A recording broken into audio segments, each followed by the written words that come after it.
गायत्री महामंत्र एक बार मेरे साथ दोहराओ। ओम भूर्भुवः स्वः तत्सवितुर्वरेण्यं भर्गो देवस्य धीमहि धियो यो नः प्रचोदयात्। कल उपासना के बारे में आपको समझाया जा रहा था।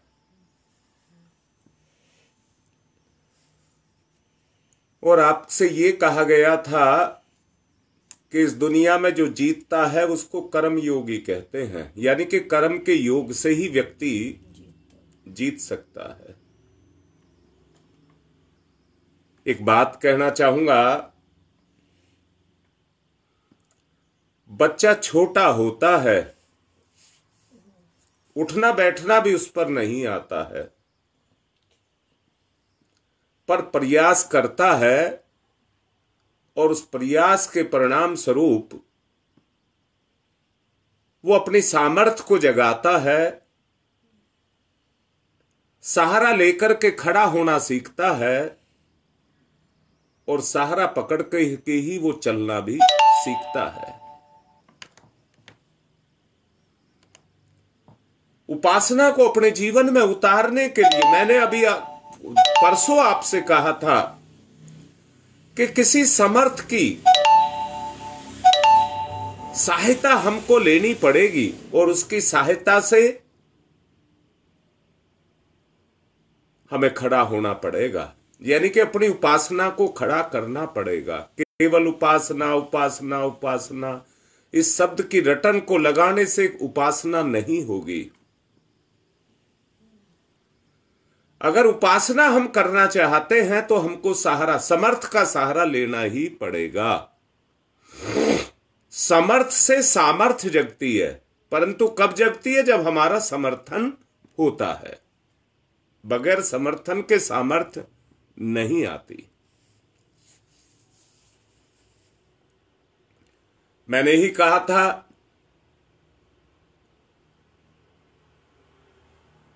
कर्मयोगी कभी निराश नहीं होता है। बाधाएं, मुसीबतें, बड़े बड़े पहाड़ सी दिक्कतें उसके सामने आती हैं, परंतु कभी भी वो असफल नहीं होता। असफलता का कोई उसके जीवन में स्थान होता ही नहीं है।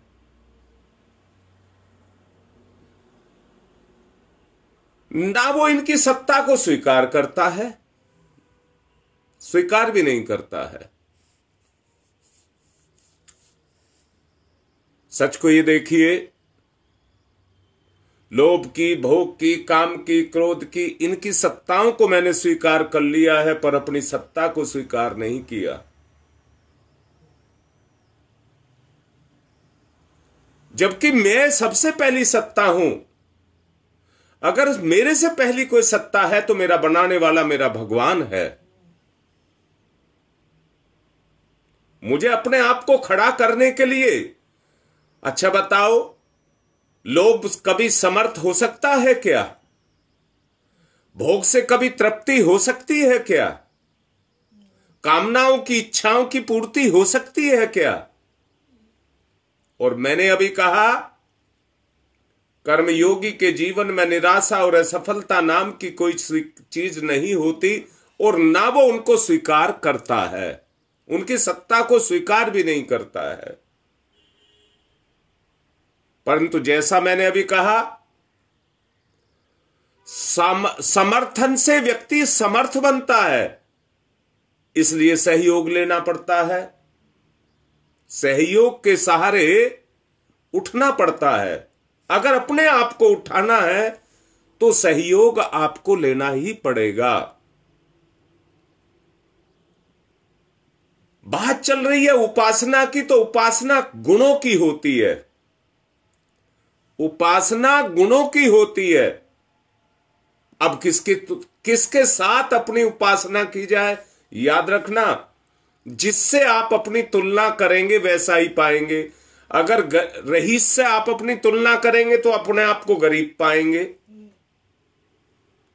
अगर आप गरीब से तुलना करेंगे तो अपने आप को रईस पाएंगे। अमीर से तुलना करते हैं तो आपके अंदर निराशा आएगी, और गरीब से तुलना करते हैं तो आपके अंदर अहंकार आएगा। जीवन में बढ़ने वाली बात कहां आई?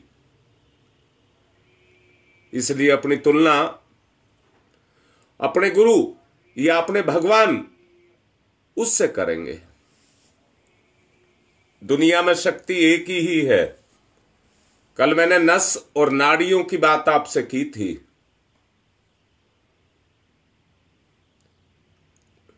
नाड़ी हमारे अंदर वो तंत्र है जो सारे शरीर में जाल बिछा करके रखा हुआ है, जिसके अंदर ब्रह्मी चेतना, आत्म चेतना, ब्रह्म ज्योति, आत्म ज्योति, प्राण, जिनके अंदर संचार होता है।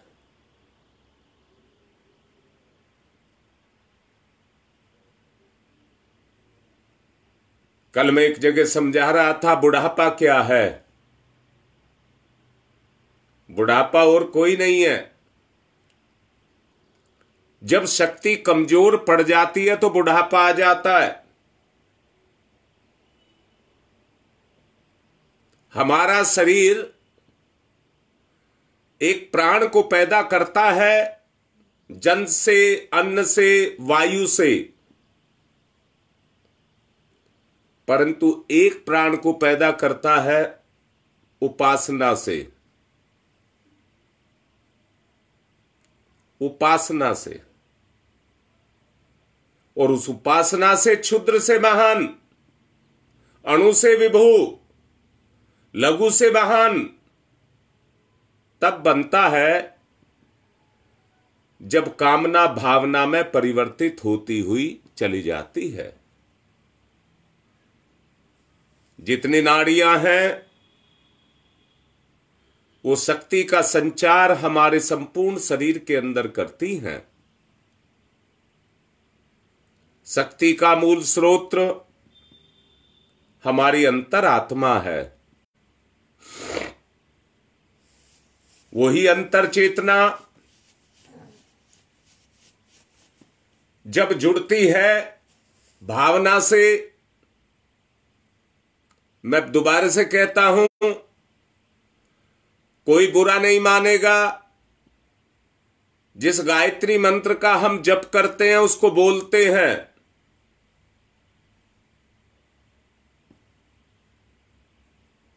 भावना ना होने के कारण खोखला होता है।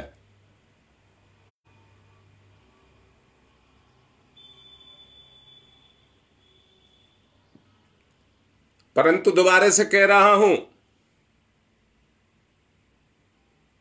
एक बार मेरे साथ मिलकर के, शब्द लगाया मिलकर के, समर्पण के भाव से, मैंने कहा कामना का भावना में समर्पण, उस भाव से जरा एक बार गायत्री मंत्र बोल करके तो देखिए। अब भी बोलना शब्द लगा रहा हूं, भावना आते ही उपासना आ जाएगी।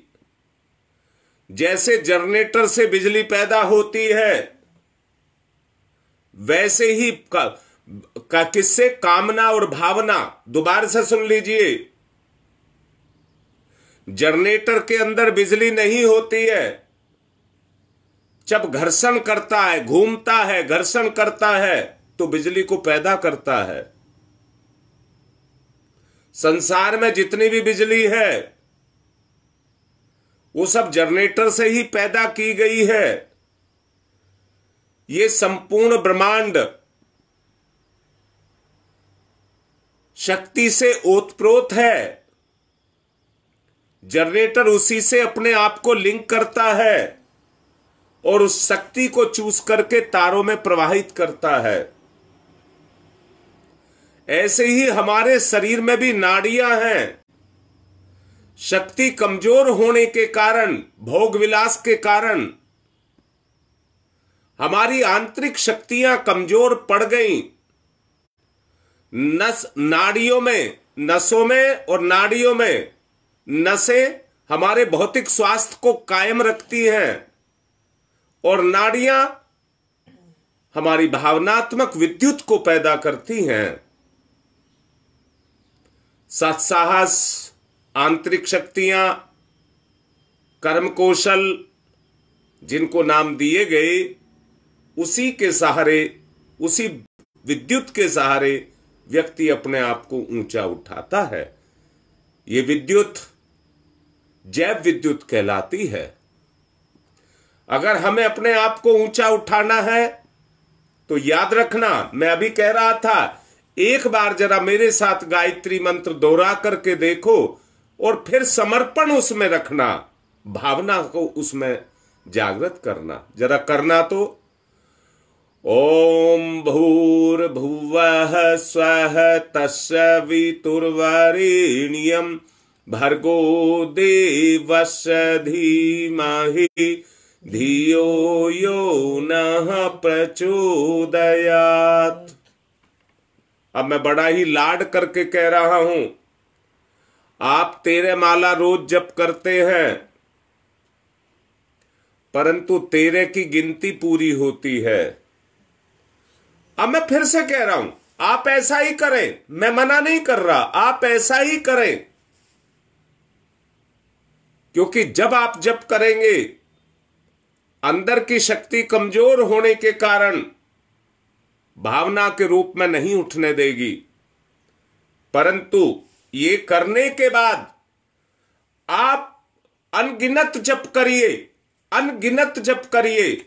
जब भी आपका ध्यान आ जाए कि मुझे जप करना है, चलते फिरते खाते सोते, जब भी आपको मन में याद आ जाए, बस एक काम करना है, पूरी रगड़ के साथ, पूरी भावना के साथ रगड़ेंगे तो रगड़ने से गर्मी पैदा होगी, ऊर्जा पैदा होगी, जो आपकी नस नाड़ियों में दौड़ना शुरू हो जाएगी।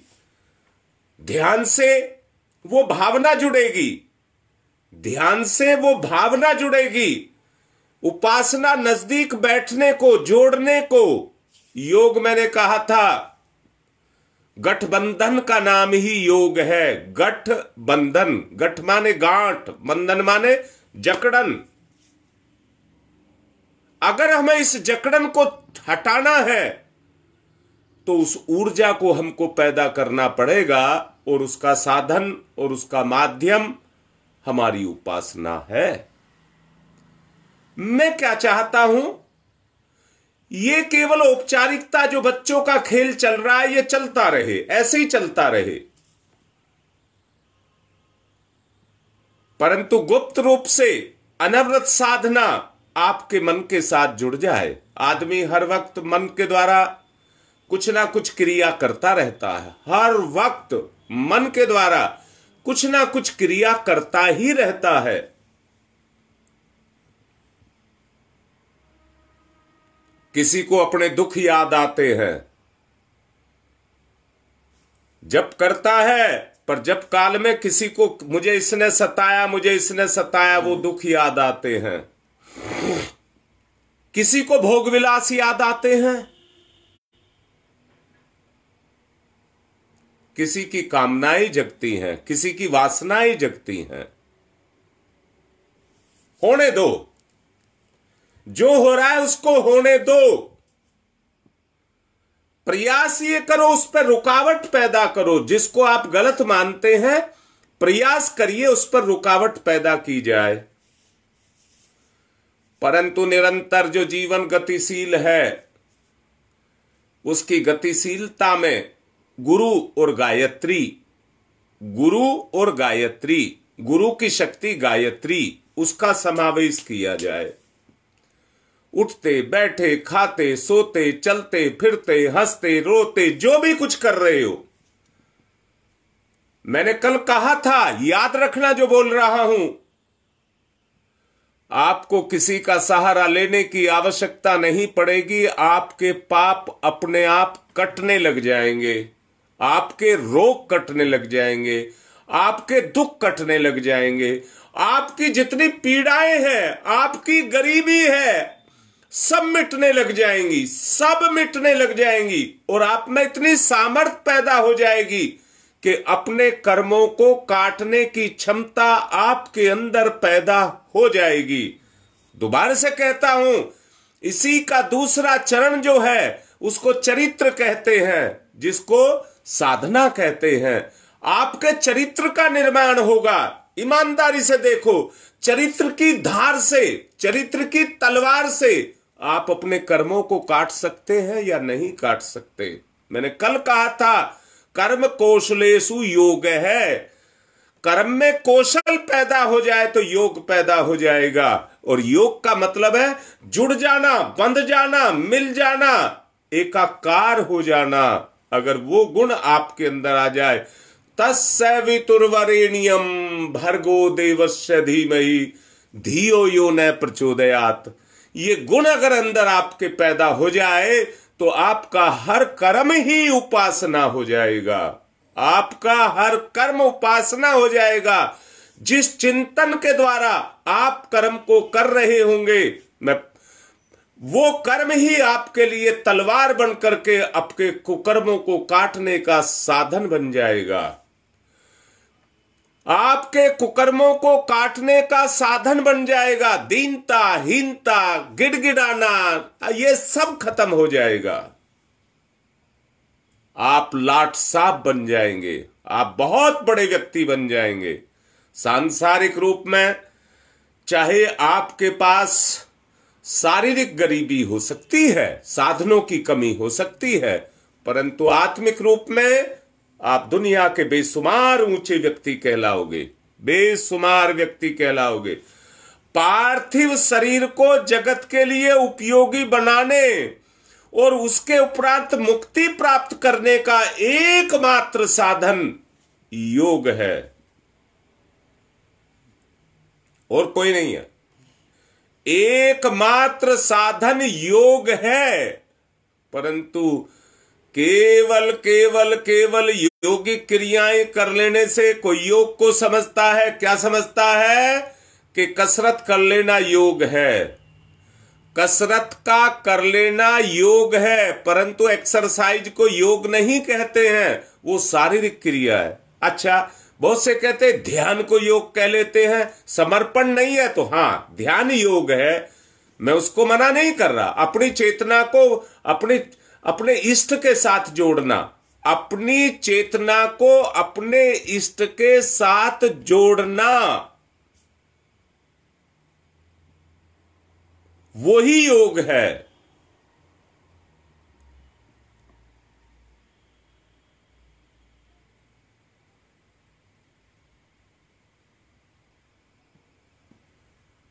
तत्सवितुर्वरेण्यम की जो हिंदी है वो ये है बेटा, सविता के समान तेजवान भर्गवान उस सूर्य भगवान को हम अपने अंतःकरण में धारण करें, वरेण्यम वरण करें। जैसे पति पत्नी, पिता पुत्र, बाप बेटी, मां बेटा आपस में एक दूसरे को अपने रिश्ते के द्वारा वरण करते हैं, इसी तरह से हम उसको वरण करें। उस अनंत सत्ता को जिसको गायत्री कहा गया है, उसको हम वर्ण करें। भर्गो देवस्य धीमहि, हम उसको वर्ण करेंगे। उसका तेज, उसकी गर्मी, उसका प्रभाव हमारे अंदर आएगा तो हमारी बुराइयां भर्ग होंगी। भर्ग माने भून देना, मिटा देना, वो भर्ग होंगी। और धियो यो न प्रचोदयात्, हमारा जो बुद्धि है वो सदैव सतत सन्मार्ग में चले। मैं फिर से कह रहा हूं, इस संपूर्ण शरीर में जो शक्ति चैतन्य शक्ति के रूप में काम करती है, जो चैतन्य शक्ति के रूप में काम करती है, वो हमारी बुद्धि करती है, बुद्धि करती है। जब आपके अंदर जनरेटर पैदा हो जाएगा और उससे जो शक्ति पैदा होगी, किसको जनरेट करेगी? आपके अंदर उस बुद्धि तत्व को विकसित करेगी, ऊर्जा का संचार होगा और वो संचरण आपके रोम रोम में जाकर के समा जाएगा।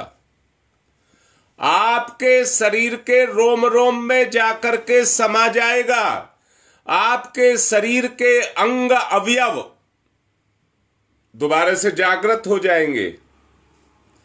याद रखना, गायत्री साधक पर कभी बुढ़ापा नहीं आता है। परम पूज्य गुरुदेव कहा करते थे, साधक वही है जो कभी थकता नहीं है, जो कभी थकता नहीं है। मैं पूछता हूं, चेतना क्या कभी थकती है क्या? चेतना कभी थकती है क्या? उसे तो ईंधन मिलता रहे, उसमें उमंगे पैदा होती रहती है, उमंगे पैदा होती रहती हैं, और वो बड़ी तेजी से अपने काम को करती रहती है।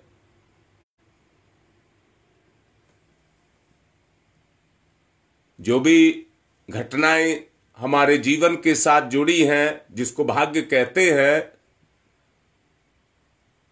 उसको तपा करके उसके अंदर से छुपे हुए विकारों को बाहर निकाल देती है। बुद्धि तत्व बढ़ता है, आत्म ज्योति बढ़ती है, आत्म प्रकाश बढ़ता है, आत्मज्ञान बढ़ता है।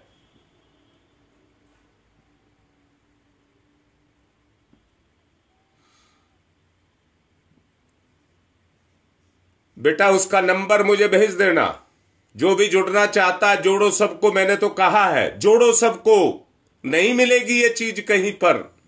जोड़ो सबको। अरे कुछ नहीं तो अपनों को तो जोड़ो।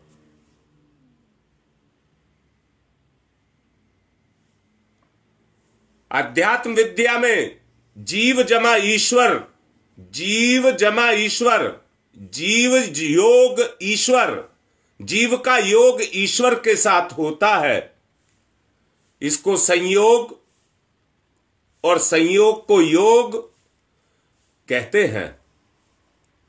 परमात्मा इस जीवात्मा में सदैव सर्व स्थल में मिला हुआ है, वो कभी पृथक नहीं होता। यहां तक के इतना मिला घुला है कि आपको उसका आभास भी नहीं होता। मनुष्य भौतिक शरीर त्याग करके बाहर निकल जाता है और गर्भ में निवास करने लग जाता है, या मोक्ष को प्राप्त हो जाता है, तब भी जीव ईश्वर की पृथकता नहीं होती। अब प्रश्न उत्पन्न होता है, जब जीव और ईश्वर का वियोग किसी देश काल अथवा परिस्थिति में नहीं होता, तो फिर योग कैसा? यह भी तो सवाल है। जब ईश्वर जीव को छोड़ता ही नहीं है तो वियोग कहां हुआ? योग है। परंतु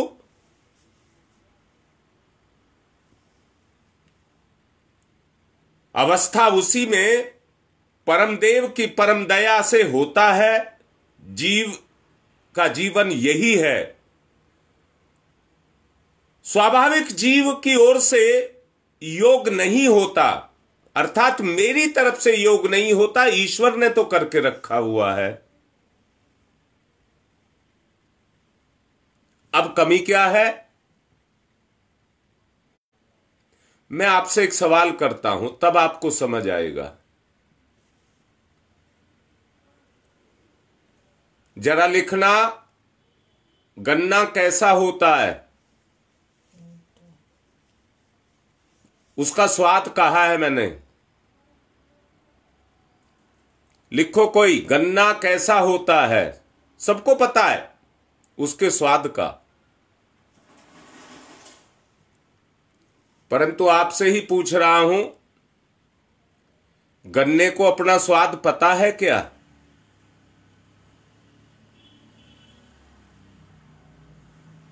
गन्ने को अपना स्वाद पता नहीं है।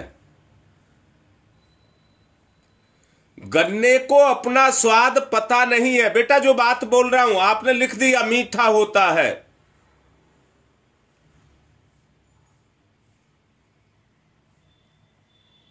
परंतु उस मिठास का गन्ने को पता नहीं होता। इसलिए आपको अपना पता नहीं है। भगवान आपके कण कण में समाया है।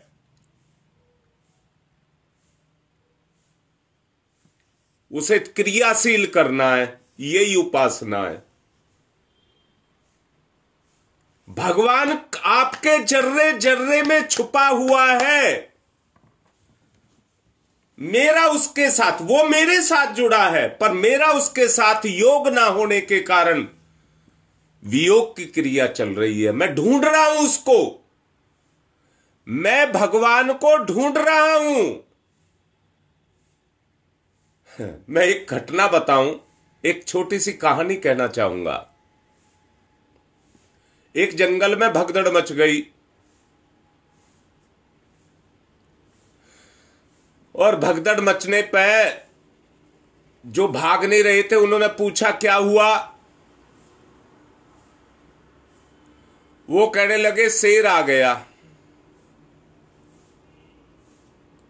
वो कहने लगे शेर आ रहा है, भाग लो। वहां एक शेर भी था। उसने सोचा सब भाग रहे हैं, सब भाग रहे हैं, वो भी भाग लिया। सुना था उसने भी, पूछा था उसने भी कि क्यों भाग रहे हैं, कि शेर आ गया। शेर भी भाग लिया उनके साथ। वो तो भाग रहे थे शेर को देख करके, और शेर भाग रहा था शेर को देख करके। उन्होंने सोचा ये शेर हमारा पीछा कर रहा है, परंतु उस शेर का भी और कोई शेर पीछा कर रहा था।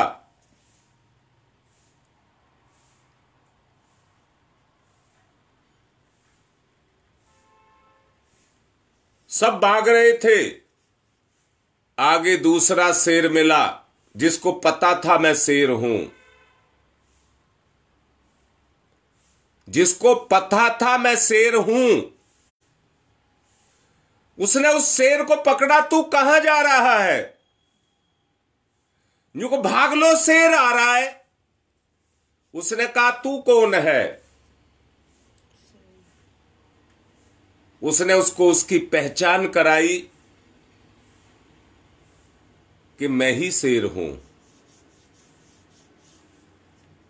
भगवान तो हमारे जर्रे जर्रे में बैठा हुआ है। उपासना माने गुण। अगर मेरे अंदर बैठे हुए मेरे भगवान की उपासना हो जाए।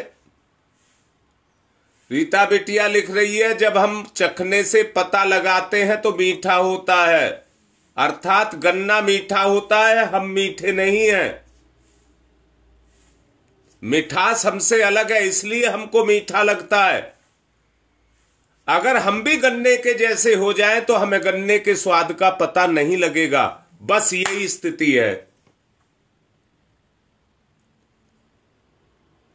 बेटा, नमक के बाद मीठा, स्वाद बदलने के लिए खाना पड़ता है। हम भगवान होकर के संसार के सुख को, भोग विलास को ले रहे हैं, इसलिए हमारी वृत्ति संसार में हो गई। बताओ कौन नहीं चाहता? रोटी खाते हो नमकीन, खाने के बाद मन करता है थोड़ा सा मीठे गुड़ की डली खा लें।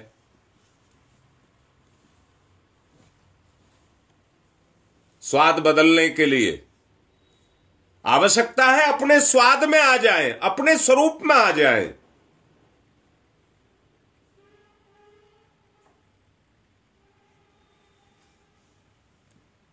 जीव को ईश्वर के मेल का ज्ञान होना ही योग है, और इस अनुभव द्वारा हमारा प्रयत्नशील योगी जनों का साक्षात्कार, उनको हो जाना ही परमानंद है। परमानंद प्राप्त एक बार आपको हो गया तो फिर कुछ शेष नहीं रह जाएगा।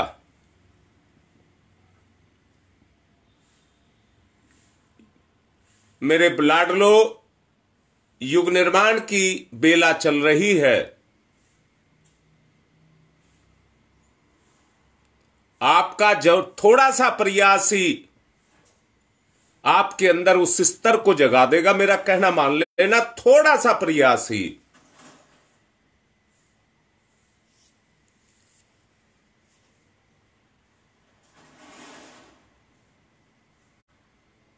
इसलिए प्रयास करिए।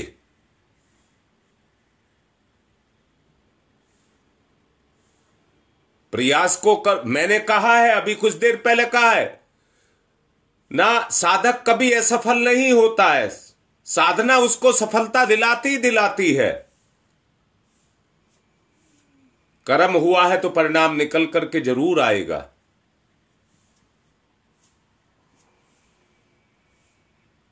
एक बार अगर वो परमानंद आपको प्राप्त हो गया तो जो आपके संपर्क में आएगा उसकी गलाई ढलाई का कार्य शुरू हो जाएगा।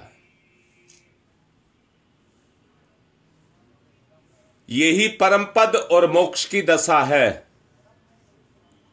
जब तक इस अवस्था को मनुष्य प्राप्त नहीं कर लेता तब तक अनेकों शरीरों में घूमता रहता है और नाना प्रकार के कष्टों को भोगता रहता है। जन्म जन्मों के पश्चात शुभ कर्मों के लिए, शुभ संस्कारों के लिए ईश्वर की परम कृपा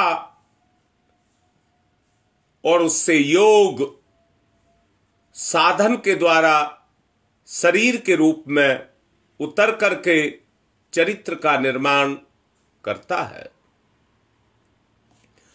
परमानंद अर्थात जिसे प्राप्त करने के बाद कुछ भी पाने की इच्छा ना रहे,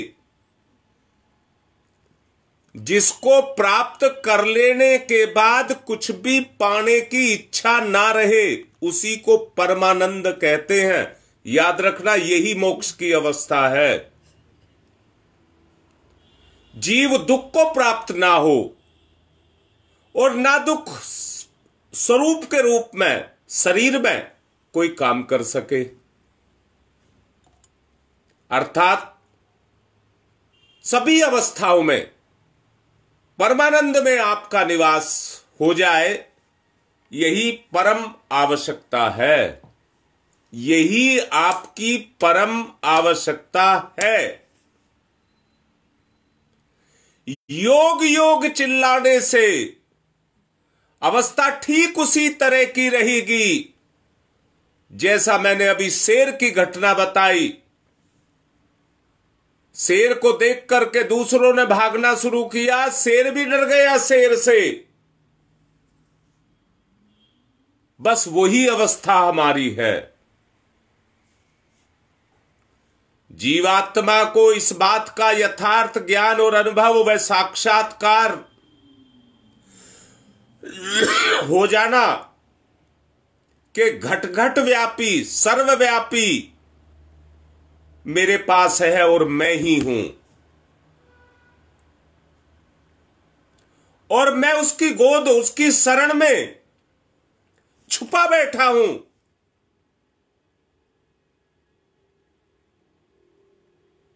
जो मेरे अंदर है, जो मुझ में है, उसको मैं ढका रखा हूं।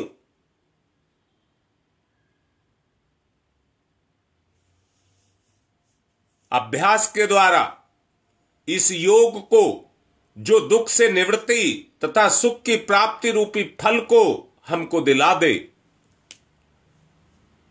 उसको योग विभूति आदि के रूप में समझा जाना चाहिए। गुप्ता जी लिख रहे हैं, जिन खोजा तिन पाइये गहरे पानी बैठ। जब तक तुम अंदर की गहराइयों में जाकर के नहीं ढूंढोगे तब तक आपको कुछ आभास नहीं होगा।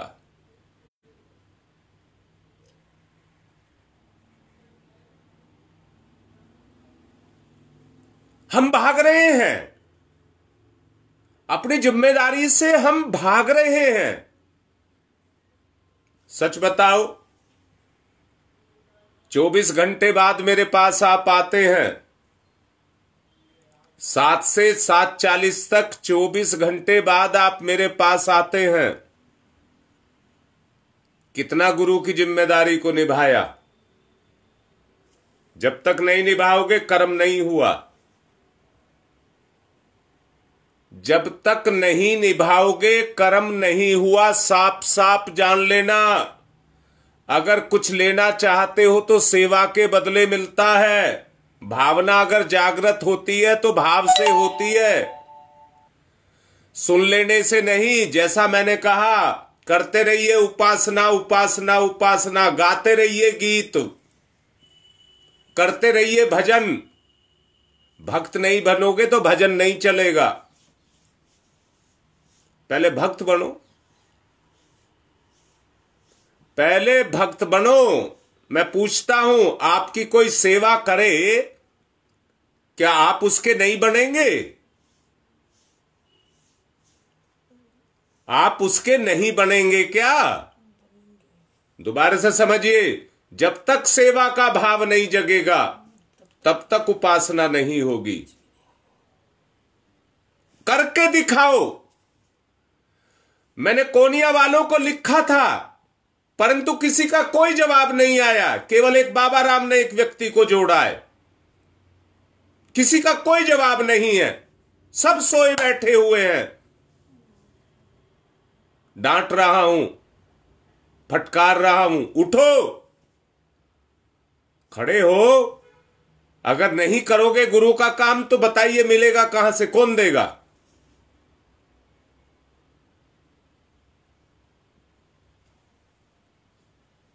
जीवात्मा को दो पदार्थों से संबंध रहता है। पहला है प्रकृति जगत और दूसरा है माया। पहला है प्रकृति जगत और दूसरा है माया। अब आप अपने आप को समझिए, आपकी स्थिति क्या है? प्रकृति जगत व अप्राकृतिक जगदीश्वर। मनुष्य का मन एक है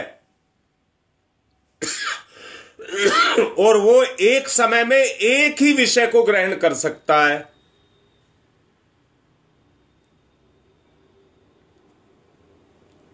और जिसको विषय को ग्रहण करेगा उसी को अनुभव करेगा।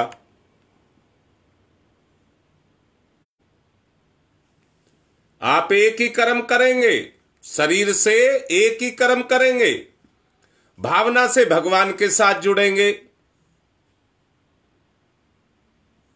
तभी बात बनेगी। मन प्रकृति का पुत्र है, इसलिए वो अधिकार अपनी माता से, जो माया रूपी है, उससे नियुक्त करता है। यही कारण है कि वो जगत पिता, मायापति, जगदीश्वर उसकी आज्ञा को अनुभव नहीं करता और उसके विमुख रहता है। उसके विमुख रहता है, मोह माया में खोया रहता है। जगतपति को नहीं समझ पा रहा।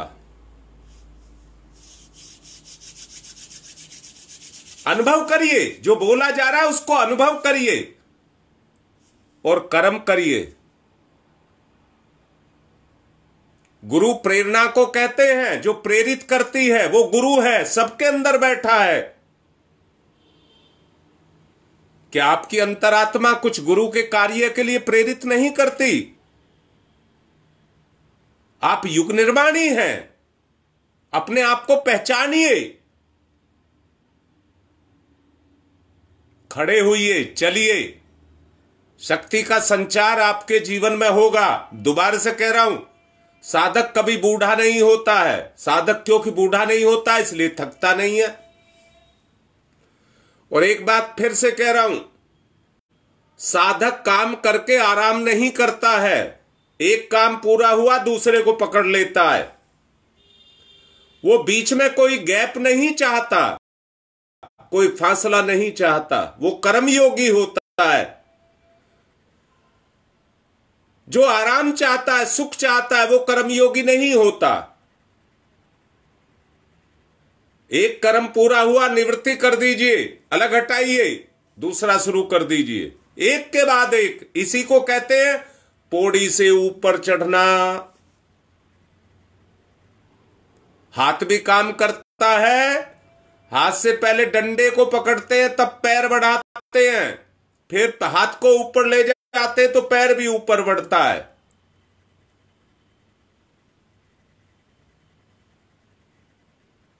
चढ़ना शुरू करिए, अपने आप को चढ़ाना शुरू करिए,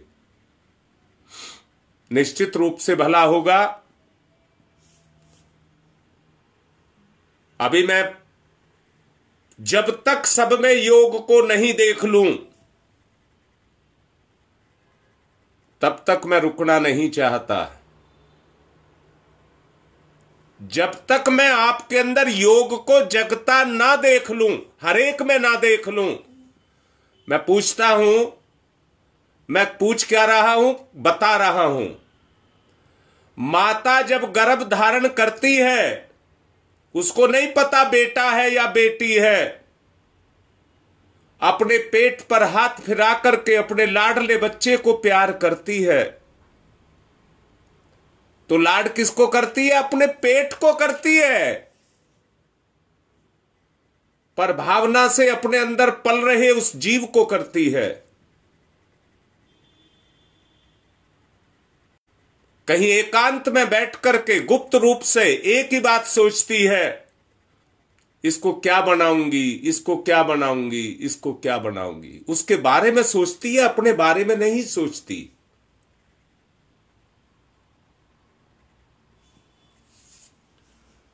आपको भी कुछ इसी तरह का करना पड़ेगा। मैं भी कुछ इसी तरह का करता हूं। मैं भी आपको देख देख करके, अभी पवन आ गया, अभी आदर्श पांडे आ गया, अभी गुप्ता जी आ गए, इसको ये बनाऊंगा, इससे ये काम लूंगा, इसको ये बनाऊंगा, इससे ये काम लूंगा। ये तो मैं ही सोच रहा हूं, आप भी करेंगे कुछ क्या? दोनों का योग तो तभी होगा जब दोनों हम एक हो जाएं। मेरा भगवान, मेरा इष्ट, मेरा गुरु, मेरी गायत्री मुझसे क्या चाहते हैं? उसकी इच्छा पूरी हो, उसकी इच्छा पूरी हो। और इस दुनिया का नियम है क्रिया की प्रतिक्रिया, क्रिया की प्रतिक्रिया। जो जैसा करता है वैसा ही पाता है। करके देख लो, परिणाम आपको मिल जाएगा। अब मैं छोड़ूंगा नहीं जब तक आपके अंदर, सबके अंदर उपासना पलती ना देख लूं, तब तक छोड़ूंगा नहीं। अगले चरण तो अपने आप आ जाएंगे। उपासना पकेगी तो साधना अपने आप आ जाएगी। साधना पकेगी तो आराधना, व्यवहार आपका अपने आप आ जाएगा।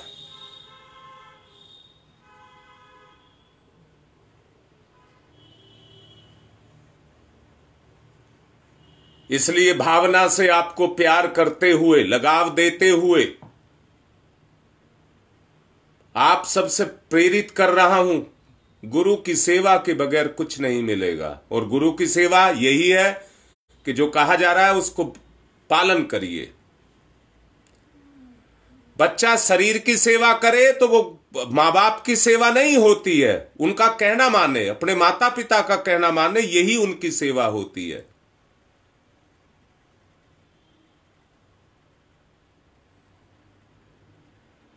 मैंने फिर से कह रहा हूं, बड़ी आशा के साथ कह रहा हूं, बड़े आत्मविश्वास के साथ कह रहा हूं कि आप साथ दीजिए, आपको मिलेगा परमानंद, परमानंद, परमानंद। उसके बाद कुछ शेष नहीं रह जाता।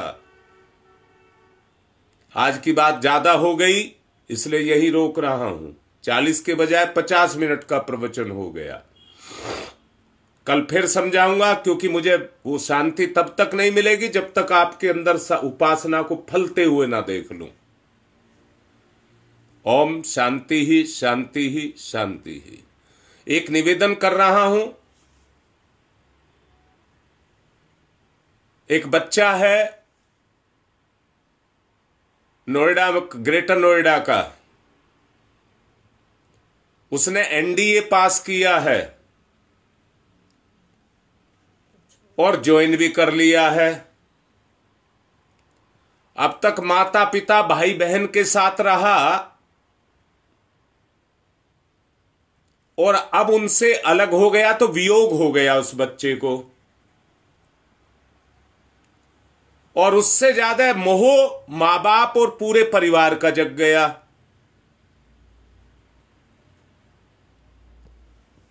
देखिए, आप लोग मुझे मना करते हैं हाथ जोड़ने के लिए, इसलिए हाथ नहीं जोड़ रहा हूं, परंतु आपसे प्रार्थना कर रहा हूं।